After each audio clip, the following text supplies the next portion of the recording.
Friends, நீங்கள் hero ஆகணுமா? எல்லோரும் ஹீரோ ஆகலாம். ஹீரோ ஆகிறதுக்குன்னு வந்து குவாலிட்டிஸ் இருக்குது. அந்த குவாலிட்டிஸில் நாம் ஃபுல்ஃபில் பண்ணுறோமா அப்படின்றது ரொம்ப ரொம்ப முக்கியம். ஹீரோ ஆகணும்னா உங்களுக்கு நல்ல எக்ஸசைஸ், வார்ம், மார்ஷியல் ஆர்ட்ஸ் தெரிஞ்சிருக்கணும். இங்கே ஒருத்தர் ஓடுறான் பாருங்கள், அது மாதிரி. அதுக்கப்புறம் வந்து பார்த்தீங்கன்னா டிரைவிங் தெரிஞ்சிருக்கணும். தெரிஞ்சால் அது ஒரு பெனிஃபிட்டாக இருக்கும். அதுக்கப்புறம் பார்த்தீங்கன்னா ஹார்ஸ் ரைடிங் தெரிஞ்சிருக்கணும். ஹார்ஸ் ரைடிங் பண்ணிங்கன்னா அதுவும் வந்துன்னா படத்தில் எங்கேயாவது சீன்ஸ் வந்தால் ஹார்ஸ் ரைட் பண்ணணும்னா அந்த இடத்துல நீங்கள் வந்து அதுக்கு நீங்கள் ஃபுல்ஃபில் ஆகணும், அதுக்கு நீங்கள் ஃபிட் ஆகணும். அதுக்கப்புறம் பார்த்தீங்கன்னா டான்ஸ் தெரிஞ்சிருக்கணும். கம்பல்சரி டான்ஸ் தெரிஞ்சிருக்கணும். டான்ஸ் இருந்தால் நீங்கள் பாட்டு எல்லாத்துலேயுமே வந்து நல்லா ஸ்கோர் பண்ண முடியும். அதுவும் வந்து என்னென்னா ஒரு பெரிய எக்ஸசைஸ் மாதிரி உடம்புக்கு நல்ல வலு கொடுக்கும், உடம்பு ரொம்ப ஃப்ளெக்சிபிள் ஆகும். அதுக்கப்புறம் பார்த்தீங்கன்னா கடல் தெரியுதா? ஸோ என்னென்னா தண்ணீர், ஸ்விம்மிங் கண்டிப்பாக தெரிஞ்சிருக்கணும். ஸ்விம்மிங் தெரிஞ்சிருந்தால் அது ஒரு மிகப்பெரிய பலம். உதாரணத்துக்கு ஒரு ஹீரோயினை வந்து தண்ணிக்குள்ளே விழுந்துட்டாங்க, காப்பாற்றுறன்னு ஒரு சீன் வருதுன்னு வச்சுங்களேன், அதை நாம் வந்து ஃபுல்ஃபில் பண்ணணும். அதுக்கு நாம் ஃபிட் ஆகணும். அந்த இடத்துல வந்து என்ன தண்ணியில் நம்ம பயம் இல்லாமல் குதித்து யாரையோ காப்பாற்றுறோம் அப்படின்ற மாதிரி பண்ணணும். இன்னும் சொல்ல போனால் இந்த மாதிரி விஷயங்கள்லாம் நேரடியாக பண்ணவங்க பார்த்தீங்கன்னா ஜனாதிபதி அவார்டெலாம் வாங்கியிருக்காங்க, அந்த வீரதீர அவார்டெலாம் வாங்கியிருக்காங்க.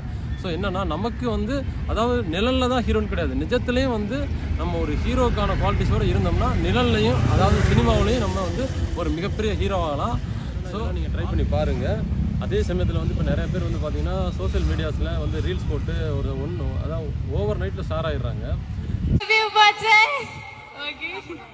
ரேட் என்ன ஆச்சுன்னா அங்கே வந்து அவங்களால நீடிக்க முடியல. அதே சமயத்தில் இங்கே வந்து ஒரு 15 வருஷம் 20 வருஷம் 25 வருஷமாக வந்து சினிமாவில் போராடி அவங்க வந்து என்ன ஒரு ஸ்டார் ஆகிறதுக்கு முயற்சி பண்ணி வந்துட்டுருக்காங்க.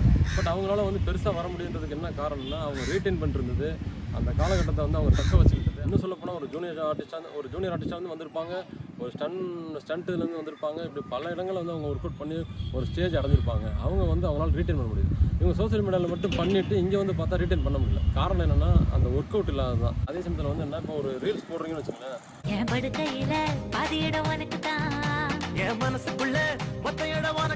அந்த ரீல்ஸ் வந்து எவ்வளோ தூரம் எஃபெக்டிவாக இருக்குன்றது ரொம்ப ரொம்ப இம்பார்ட்டன்ட். ஒரு வித்தியாசமான ரீல்ஸ் போடுறோமா இதெல்லாம் இருக்குது. ஸோ நம்ம கொடுக்குற ஒரு வித்தியாசமான ரீல்ஸ் வந்து வைரல் ஆகி தான் நம்ம அந்த இடத்துக்கு போகிறோம். ஸோ அந்த இடத்துக்கு போனால் அதை தக்க வைக்கணும். அந்த இடத்துக்கு தக்க வைக்கிறதுக்கு என்னென்னா நம்ம அதுக்கு தகுந்த மாதிரி பல முயற்சிகள் பண்ணிக்கிட்டே இருக்கணும். டயலாக் டெலிவரிலேருந்து நம்மக்கிட்ட இருக்க திறமை எல்லாத்தையும் வெளிக்கொண்டு வரதுக்கு நம்ம பல விஷயங்களை கற்றுக்கிட்டே இருக்கணும்.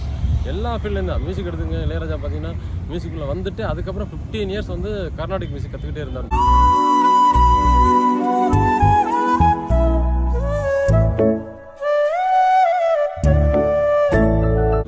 ஸோ தன்னை இம்ப்ரூவ் பண்ணுறதுக்காக, தன்னை இம்ப்ளிமெண்ட் பண்ணுறதுக்காக நம்ம அந்த விஷயங்கள்லாம் பண்ணிகிட்டே இருக்கணும்.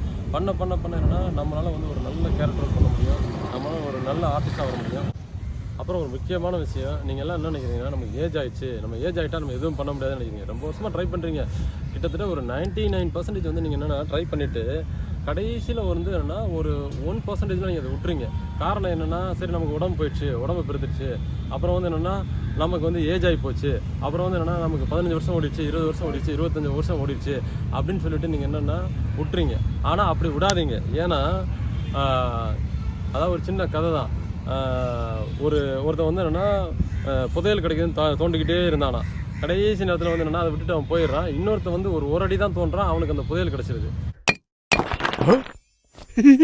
இதே நான் சினிமாவில் ஒரு உதாரணம் சொல்கிறேன். அதாவது என்னென்னா நடிகர் முத்துராமன் வந்து ரொம்ப வருஷமாக சினிமாவுக்கு ட்ரை பண்ணுறாரு, வாய்ப்பே கிடைக்கல. கடைசியாக என்ன பண்ணுறாரு, நம்ம வந்து மூட்டையை கட்டி கிளம்பிடலாம் அப்படின்னு சொல்லிட்டு வீட்டை காலி பண்ணுறாரு. ட்ரிப்ளிகன் தான் ஏன்னா வீட்டை காலி பண்ணிட்டு கிளம்ப போகிறாரு. அந்த நேரத்தில் வந்து என்ன ஸ்ரீதர் வர்றாரு, வந்து நெஞ்சில் ஒரு ஆலயம் படம், என் படத்துக்கு நீ தான்ப்பா ஹீரோ அப்படின்னு சொல்லி அட்வான்ஸ் கொடுக்குறாரு. ஸோ கடைசி நேரத்தில் அவருக்கு அந்த வாய்ப்பு கிடைச்சிது. அவர் வந்து ஒரு நாள் முன்னாடி வீட்டை காலி பண்ணி போயிருந்தாருன்னா அவர் இல்லை, அதுக்கப்புறம் அவர் பையன் கார்த்திக் இல்லை, அதுக்கப்புறம் அவர் பையன் கௌதம் கார்த்திக் இல்லை. ஸோ என்னன்னா நீங்கள் எவ்வளோ தூரம் ரீட்டைன் பண்ணுறது தான். இண்டஸ்ட்ரியில் இருக்கவனுக்கு ஏஜே கிடையாது, நோ ஏஜ் பார். நீ வாடா வெளியே, எத்தனை வயசானாலும் வாடா, ஜெயிக்கிறதுக்கு முயற்சி பண்ணுறா. அதை விட்டுட்டு ஏஜ் ஆயிடுச்சு உடனே பல பேர் டிமோட்டிவேட் பண்ணுவாங்க. உனக்கு ஏஜ் ஆயிடுச்சு, நீ இதை பண்ணாத, நீ ஹீரோ பண்ணாத, நீ வந்து காமெடின்னு பண்ணு, நீ அதுவும் பண்ணாத, நீ டைரக்ட் மட்டும் பண்ணு, நீ இதுவும் பண்ணாத அப்படின்னு ஒன்று வந்து உங்களை எவ்வளோ நீங்கள் எந்த இதில் வளர்ந்துட்டு வரீங்களோ அந்த இதை வந்து அவனுக்கு ஈகோ ஆகிடும். அவனுக்கு அது கன்னிங் ஆகிட்டு உன்னை அதில் பண்ணாதன்னு ஒதுக்கி வைக்க பார்ப்பான். ஆனால் நீ என்ன செய்கிறன்னா உனக்கிட்ட எந்த திறமை இருக்கோ அந்த திறமையில நீ வெளியே வர முயற்சி பண்ணு. ஒருவேளை வந்து உனக்கு எந்த வாய்ப்பு கிடைக்குதோ அந்த வாய்ப்பில் நீ வந்து உன்னை சைன் பண்ணி காட்டு. அதுக்கப்புறம் உன்னுடைய ஆசை டைரக்ஷன் பண்ணு. அதுக்கப்புறம் உன்னுடைய ஆசை நடிக்கிறதா நடிச்சு காட்டு. எல்லாம் பண்ணு. உனக்கு என்னெல்லாம் தெரியுதோ பண்ணு, முயற்சி பண்ணு. தெரியலையா ட்ரை பண்ணு. இன்னொரு உதாரணம் சொல்கிறேன். அதாவது ரவிச்சந்திரன் காதலிக்க நேரமில்லை என்ற படம் முதல் ஷாட் அவருக்கு என்னன்னா தண்ணிக்குள்ளே விழுந்து ஹீரோயினை காப்பாற்றினேன். அவருக்கு வந்து என்னன்னா ஸ்விம்மிங் தெரியாது.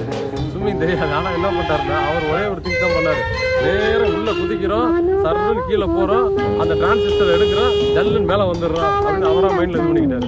அதே மாதிரி என்னோட டபால் தண்ணிக்குள்ளே குதிச்சாரு, கீழே போய் டபால் டிரான்சிஸ்டர் எடுத்தாரு, ஜல்லுன்னு மேலே வந்துட்டாரு அப்படின்ற மாதிரி அவர் பண்ணார்.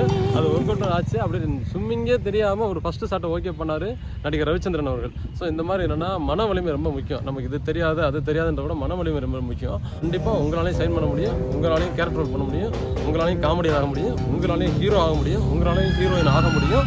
All the best. சியர்ஸ்.